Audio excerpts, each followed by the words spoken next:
दोस्तों नोएडा के अंदर बनने वाले इंटरनेशनल एयरपोर्ट, जिसको जेवर एयरपोर्ट के नाम से भी जाना जाता है, बताया जाता है कि एशिया का सबसे बड़ा एयरपोर्ट होने वाला है। इन्होंने एक कंपनी के साथ में पार्टनरशिप कर ली है जो कि आईटी इंफ्रास्ट्रक्चर सर्विस भी प्रोवाइड करता है और इसी के साथ साथ साइबर सिक्योरिटी फर्म भी है ये, जिसका नाम किंड्रियल है। ये फिलहाल के लिए यहाँ पर काम करेगी ऑटोमेटेड चेक इन का, बायोमेट्रिक बोर्डिंग का और इसी के साथ साथ एआई ड्रिवन कस्टमर सपोर्ट के मॉनिटर्स भी लगाने का ये काम करेंगे और इसी के साथ साथ ये साइबर सिक्योरिटी भी प्रोवाइड करेंगे इस इंटरनेशनल एयरपोर्ट को, जिसके अंदर 6 रनवे होंगे और इसी के साथ साथ इसकी फेज 1 की ओपनिंग अप्रैल 2025 में ही होने वाली है। दोस्तों हजारों स्कैम्स को जानने के बाद में अब एक नए स्कैम के बारे में पता चला है जो कि अभी काफ़ी ज़्यादा चल रहा है, जिसके अंदर आपको मर्ज करने को कहेगा स्कैमर कॉल को। और वो कैसे कहेगा?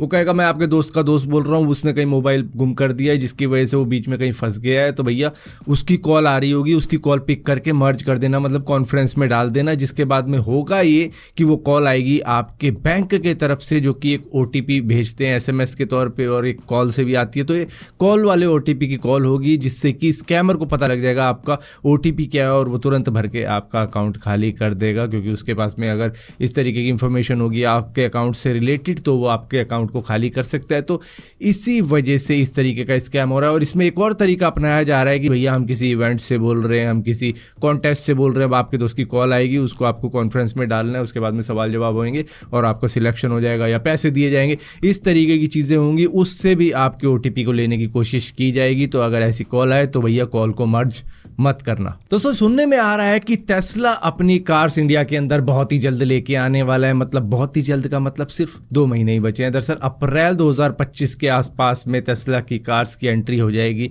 इंडिया के अंदर, जो कि पहला बैच भेजा जाएगा इंडिया के अंदर। यहाँ पर बातचीत कितने पे सिमटी है वो एग्जैक्टली किसी को मालूम नहीं है, कि इंपोर्ट ड्यूटी कितनी देनी पड़ेगी टेस्ला को वो मालूम नहीं है, प्राइजेस क्या होंगे इन कार के वो मालूम नहीं है। तो भैया वो सारी बातें तो शायद अप्रैल जैसे जैसे क्लोज आएगा तभी मालूम चल पाएगी। लेकिन दिल्ली और मुंबई के अंदर जो शोरूम है वो फाइनलाइज कर दिए गए हैं और बताया ये जा रहा है कि इंडिया के अंदर एक्सपेक्ट ऐसा कुछ कर रहे हैं लोग जो कि एक्सपर्ट हैं कि भैया 25 लाख के करीब में शायद जो इनका मॉडल है वो आ सकता है। मतलब 25 लाख रुपए में शायद सेल प्राइस हो सकता है इंडिया के अंदर, जो कि काफ़ी ज़्यादा मुश्किल लग रहा है, क्योंकि जो US के अंदर जो इनका टेस्ला 3 है जो कि सबसे अफोर्डेबल मॉडल है वो भी $40,000 का है, यानी कि इंडिया के अंदर करीबन 35 लाख के करीब में हो जाती है वो कॉस्ट। उस पर इम्पोर्ट ड्यूटी, तो मतलब कैसे 25 लाख तक में बिक सकती है टेस्ला? तो ये एक सोचने वाली बात है। दोस्तों बेंगलुरु के रहने वाले 30 साल के अभिषेक ने PVR इनॉक्स के ऊपर एक केस फाइल कर दिया। दरअसल ये बुक माई शो से एक टिकट बुक करके 2023 दिसंबर के वक्त में गए थे एक फिल्म देखने के लिए, जो कि 4:05 पर शुरू होने वाली थी। लेकिन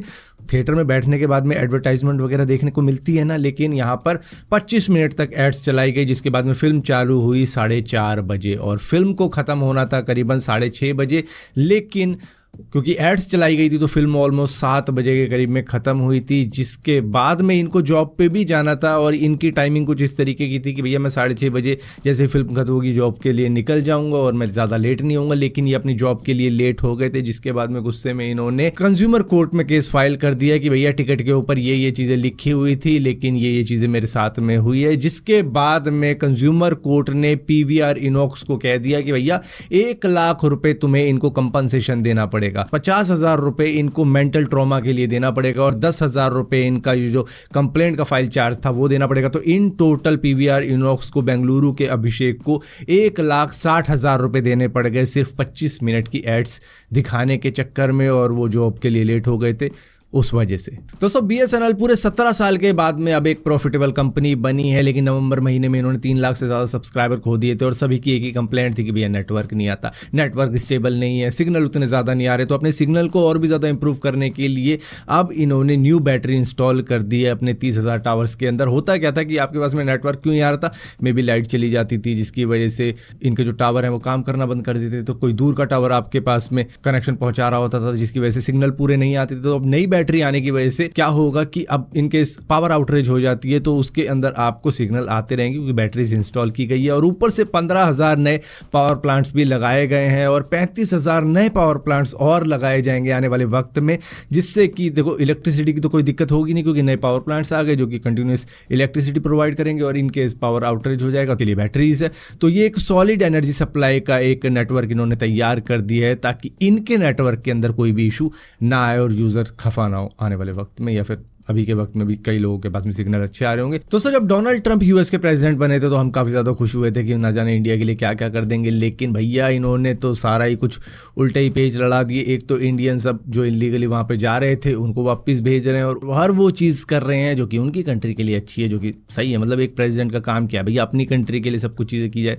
तो भैया ये धीरे धीरे सभी मदद जो भी दूसरी कंट्रीज़ को दी जा रही थी, चाहे वो मोज़ेम्बिक को दी जा रही हो, चाहे वो साउथ अफ्रीका को दी जा रही हो, चाहे वो कंबोडिया को दी जा रही हो, चाहे वो सेरेबिया को दी जा रही हो, भैया सभी मिलियंस के अंदर थी। मतलब एक मदद दी जाती थी 486 मिलियन यूएस डॉलर की, जो कई सारी कंट्रीज को दी जाती थी, जिसमें से इंडिया भी एक था जिनको 21 मिलियन यूएस डॉलर मिलते थे वोटर टर्नआउट के लिए, कि मतलब वोटर्स को एंकरेज किया जाए कि भैया वोट देने जाया करो, मतदान करने जाया करो। तो उस चीज़ों को इन्होंने बंद कर दिया कि ये क्यों दे रहे हैं हम किसी कंट्री को ये कहने के लिए कि भैया वोट देने जाया करो। और इसी के साथ साथ नेपाल को पैसे दिए जाते थे करीबन 20 मिलियन। मतलब हर एक कंट्री की थोड़ी थोड़ी मदद करते थे, जिसको इन्होंने बंद कर दिया कि ये हमें बिल्कुल भी करने की ज़रूरत नहीं है, हमें अपनी कंट्री की तरफ देखना चाहिए ना कि दूसरी कंट्रीज़ की तरफ देखना चाहिए। तो वो सारी चीज़ें इन्होंने धीरे धीरे बंद ही कर दी है, मतलब ऑलमोस्ट ख़त्म ही कर दिया है कि भैया देने की ज़रूरत नहीं। और यूक्रेन को तो ये तक कह दिया है कि भैया आपकी हमने इतनी मदद करी है इस यूक्रेन रशिया वॉर के अंदर कि अब आपको तो हमें 500 बिलियन यूएस डॉलर की मदद करनी चाहिए। मतलब जो आपके